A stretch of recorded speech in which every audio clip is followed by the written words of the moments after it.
you ever had it collapsed, crack, weep, or stay sticky inside, you know it has its own rules. Today I'm making French meringue and sharing every detail that actually matters. But before we start, subscribe to my channel so you don't miss real recipes and interesting culinary stories. Today I'm making baking meringue using the French meringue method.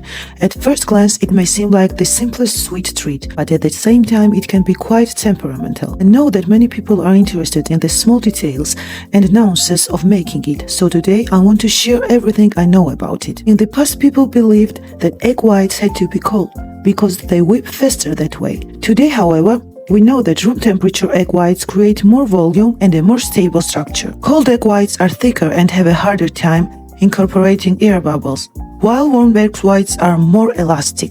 But there is one important detail.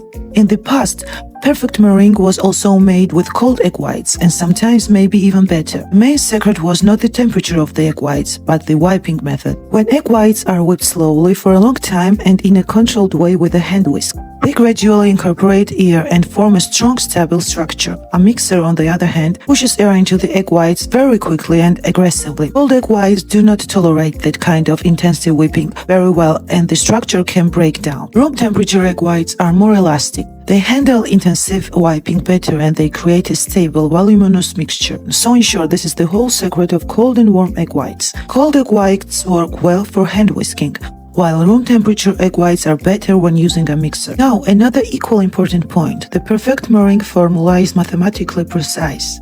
A 1:2 ratio, this is the golden rule. 1 part egg whites to 2 parts sugar. Before starting, of course, I went for a walk with the chef.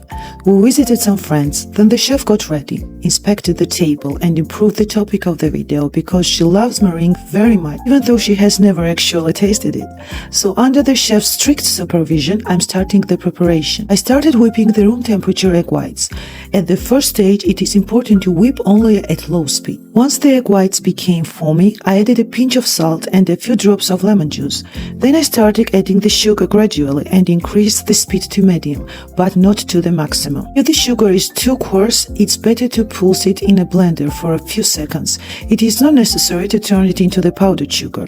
In fact, in my experience, meringue rises better with fine granulated sugar and with powdered sugar, and it also holds its shape better. After adding a spoonful of sugar, I whip for at least 10 to 20 seconds and only then added the next spoonful.